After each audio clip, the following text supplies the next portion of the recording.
Alright, we got an offer that I'm seeing that this is the second last one of theirs that we get to potentially read.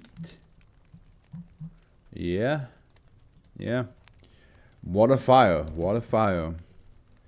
The last one that we read from them was 2153.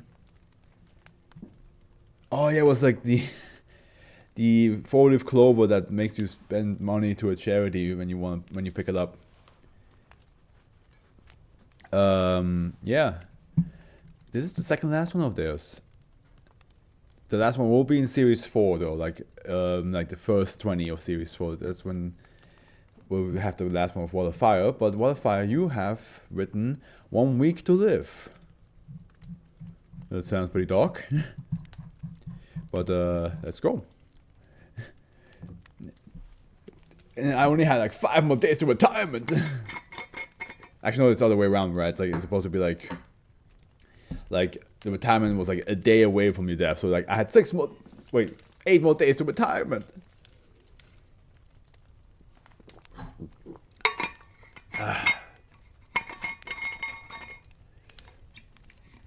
Okay, here we go. Up to class save. Save, how are you doing, by the way? Are you still around? Are you still there? Talk to me. I know you're working, but talk to me. Up to class save. Also, I'm surprised that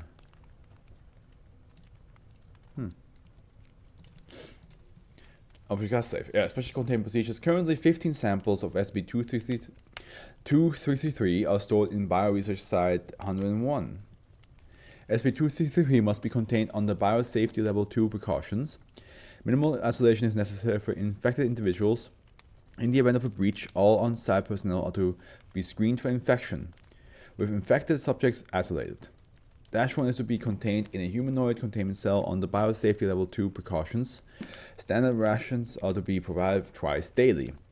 A full medical examination is to occur on a bi-weekly basis. Research on SCP-2333 is currently restricted to personnel with Level 3 clearance or higher. And here we have a picture that says fibrous conglomerate structures formed by SCP-2333 in an isolated sample. Looks very much like the symbiote from Spider-Man, gotta say. Description: SCP-2333 is a group of complex artificial prions. SCP-2333 has an exceedingly low infectivity, with direct injection into neural tissue being the only known reliable route of infection. Injection into the blood results in infection in approximately 20% of cases.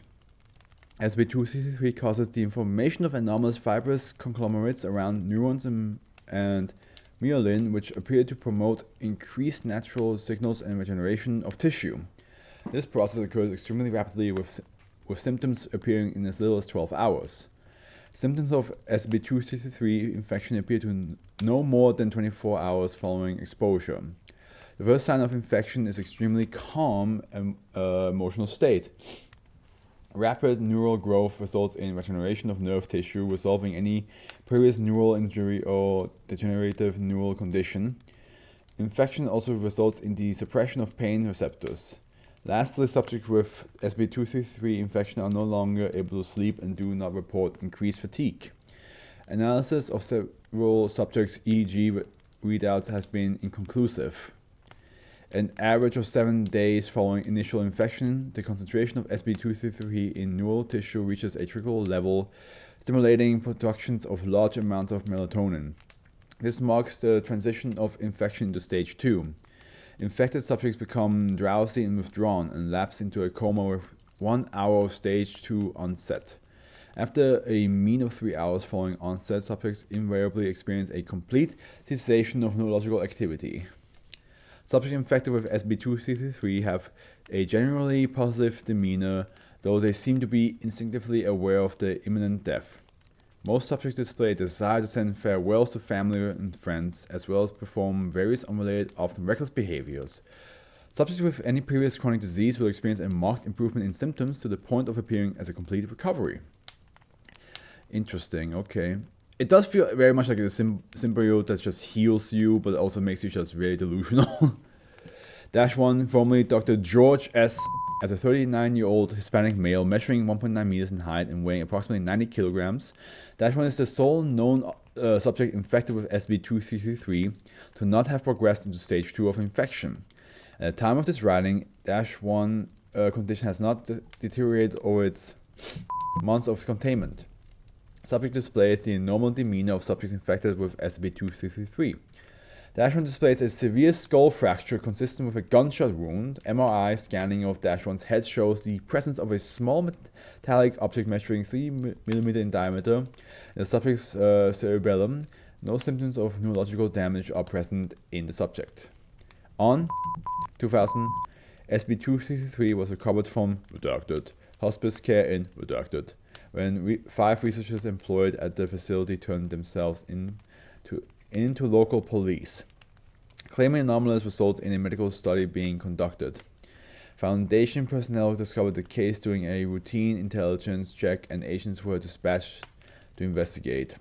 It was discovered that SB233 was being used as a palliative care at redacted facility. All researchers involved in the study were detained and all employees not involved in the study were administered Class B amnestics. The facility is currently under indefinite observation. Oh, here we go. Dr. and Dr. Philip have been granted employment in return for their cooperation. Addendum 1. The following is a journal of Dr. from 2000 to 2000. Dr. was a lead researcher in Project Helios. The outside guys showed up today, so we can finally begin testing. I'm a little surprised at how small the team is, but I'm not going to complain. I've been working here for years, so it's about time that I got to be the head of something. We'll start testing the first samples tomorrow. Irrelevant data redacted.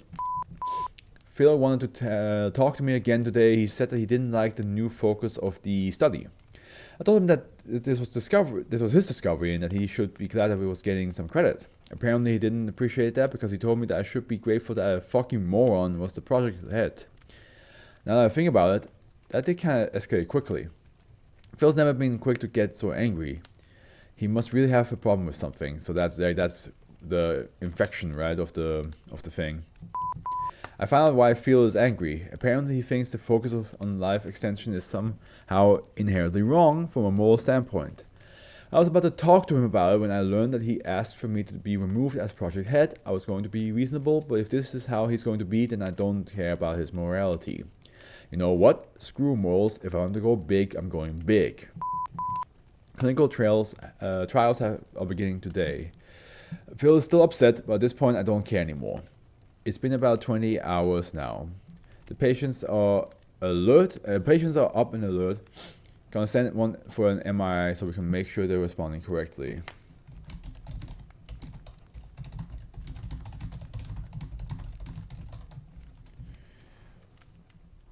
There we go. That bastard, he did something to the samples. I know it. The patients all just died, and there's no way that it wasn't him messing with the protein. I need to calm down. I have to get some samples. I need to prove that he did this. Phil's saying he's got 2 of the other researchers on his side. He's now threatening to report me for ethics violation, and he's gone further than that too. I logged onto the network earlier, and all of the information on the protein structure was deleted. I talked to Stan, one of the outside researchers. He agreed to help me end this if I don't tell George. Says having him oblivious to this will help keep this from getting out. Everybody's just it's just backstabbing everybody. It sounds like. I shot George.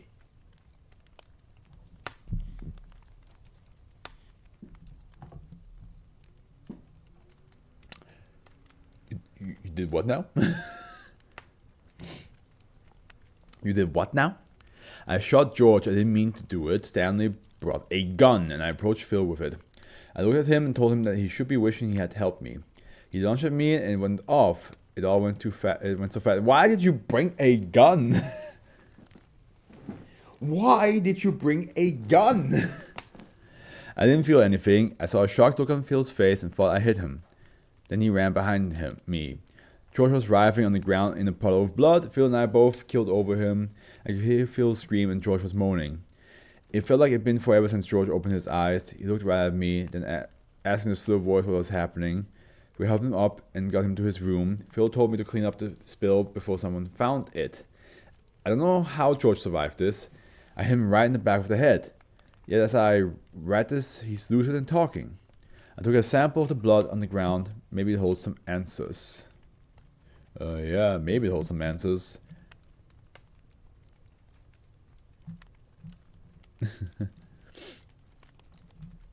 It could be that it's super healing juice. Super healing symbiote.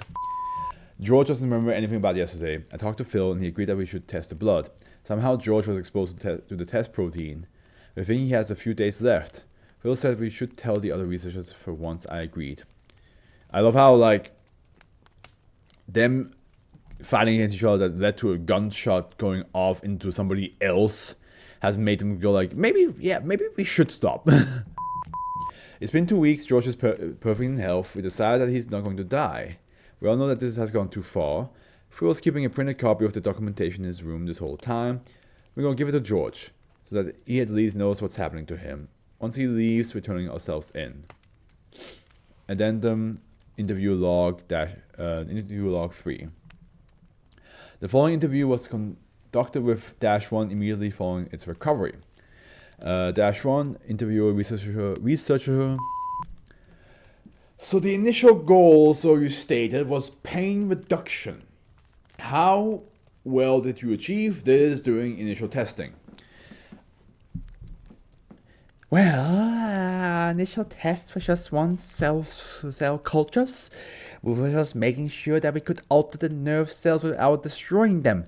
We honed in on the correct protein after a few trials, and things started off, I'd say, pretty smoothly.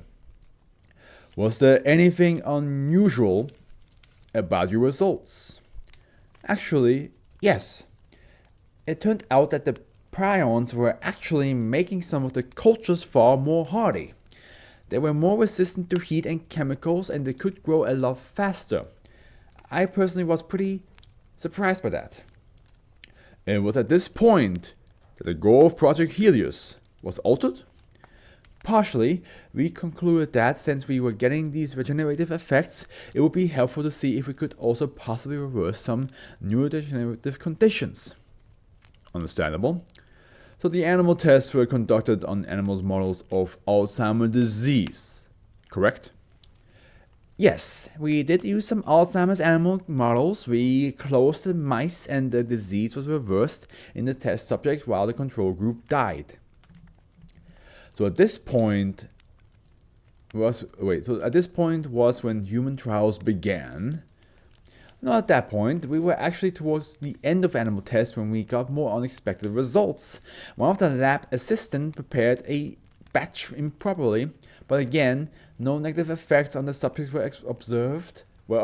In fact, they were healthier than most normal lab rats. We did some extended testing and, well, they didn't age. They didn't age? We took cell samples and all of them were biologically immortal. Their cells repaired themselves rapidly, grew rapidly. Biologically, they were not aging. So I'm guessing it didn't have the same effect on humans then. It had a completely different effect. The patients were awake for a week, then died. And then that prion is what was put into general use? I think so, as far as I know. I understand that the project was ended at that point, is that correct? Yeah. Was there anything else notable after that? Well, a few days after the project ended, I was about to head back to my home state when one of the other researchers approached me. What did he want to talk about? He didn't actually say very much. He handed me a stapled packet of papers and told me that before I left, he wanted me to read it. What was in the packet? I only skimmed through it, but most of it was just the documentation of Project Helios. The last page had a handwriting note on it. Do you remember what it said? The right to die is as essential as the right to live. Do you still have the packet? No, I burned it. I threw it in my fireplace when I got home. I kind of felt like I had more pressing things to do, like I don't have much time left. So you know how much longer it will be? How much longer until what? Until I die. I don't think I can answer that. I'm sorry. That's okay. Thanks for talking to me, Doc. So this is definitely George. So George just fucking burned the packet. I would actually, like, you know, maybe explain, maybe tell him how long he has to live. But he was like, yeah, no, I have more important things to do. Super healing symbiote structure, cell structures. Cell protein.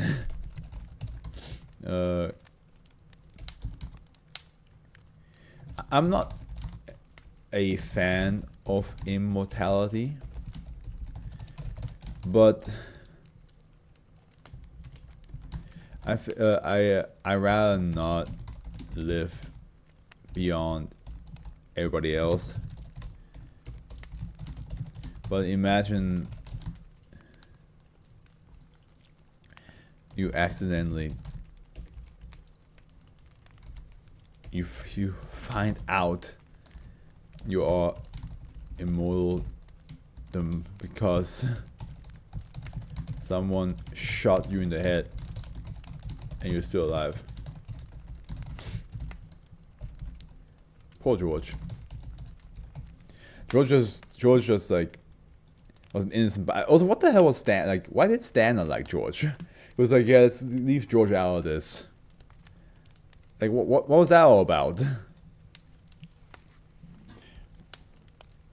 just gonna say that and not go into details? Okay, sure.